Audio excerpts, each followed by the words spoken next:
यशस्वी प्रधानमंत्री नरेंद्र मोदी जी आह्वान क्रमे सारा भारत वर्ष रे तिरंगा यात्रा करा जाउची एवं प्रति घरे मध्य एक तिरंगा लगेवा पई हर घर तिरंगार कार्यक्रम करा जाउची। एटा सरकारी स्तर रे मध्य करा जाउची।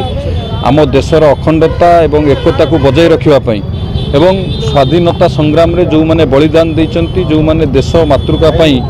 निज परिवार को त्याग करी आमको स्वाधीनता दवापाई जो मैंने बलिदान देइचंती सेमानकु मने पकेवापाई आज ये यात्रा थिला एवं महात्मा गांधी जी नेतृत्व में आम समस्ते जानिचे 1942 मसीहा अगस्ट मसरे जो आंदोलन डाकरा दि जाइथिला स्वाधीनता पाई सेबेठू ब्रिटिश शासन पतन आरंभ होइतिला। आमको 5 वर्ष लगी से संकल्प को सिद्धि करने किंतु आम स्वाधीनतार स्वाद चाखी आपण देखुथिबे लोक मानक मन में जो उत्साह अच्छी जो उद्दीपना अच्छी पाखापाखि 1.5 किलोमीटर 2 किलोमीटर पर्यंत तिरंगा धरी आज यात्रा कले एवं समस्त भितर उत्साह उद्दीपना पारादीप समस्त जनसाधारण को मु धन्यवाद दौची एवं अगस्ट 15 जाके समस्ते आमे आमर जो स्वाधीनता संग्रामी मान अच्छी जो मैंने जहाँ आम स्वाधीनता स्वाद चाखीचे तांकु मन पकई तांकु स्मरण करी आमर आउ अन्य कार्यक्रम जो अच्छी समस्त स्टाच्यू को सफाई करवा स्वच्छ भारत कार्यक्रम करवा तांको प्रति आम उचित श्रद्धांजलि देवा ये सब कार्यक्रम अच्छी एवं अगस्ट 15 पर्यंत मु आह्वान करी पारादीपवासी एवं राज्यवासी समस्ते ये काम निजक नियोजित करंतु जो कथा आमर प्रिय प्रधानमंत्री नरेंद्र मोदी जी आम समस्त को आह्वान कर। तो बर्तमान आम सरकार माननीय मुख्यमंत्री मोहन माझी नेतृत्व में गोटे विकसित ओडिशा गठन करने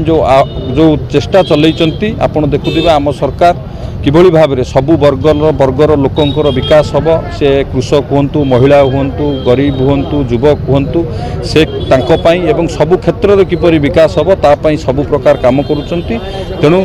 आम सरकार जो संकल्प नहीं निश्चिंत 2036 सुधा आम राज्य ओडिशा एक विकसित राज्य भावे निश्चिंत भाव में उभा हम से समस्तर सहयोग दरकार एवं समस्त मध्य संकल्प नवा दरकार। आम ये जो सरकार जो विकसित ओडिशा गठन करने को चाहते समस्तर भागीदारी से दरकार। आम निर्वाचन में जहाँ प्रतिश्रुति देइथिलु ताकू निश्चिंत पूरा करूँ। गत बजेट रे आपण माने समस्ते देखिथिबे जो प्रतिश्रुति भितर किसी प्रतिश्रुति यही बजेट रे मध्य आमे पूर्णांग करिचु। भारतीय जनता पार्टी जहाँ कहे से करे जो कथा कही कृषक मानकर एमएसपी बढ़िया कथा हो पूर्व सरकार 100 टंका 2 थर बढ़ेगा कोई बढ़ई नथिला किंतु आमे एकाथर के 800 बढ़ई आम कथा रक्षा कलु 3100 टंका कलु। जगन्नाथंकर श्रीमंदिर द्वार 4 द्वार खोला हला एवं 500 कोटी टंका कर्पस फंड व्यवस्था करागला। ओडिया अस्मिता कथा कहतु ओडिया अस्मिता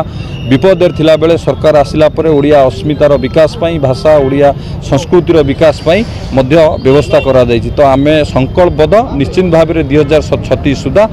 ओडिशा गोटे विकसित ओडिशा भावे गठन हम एथिपाई आमे प्रतिश्रुतिबद्ध।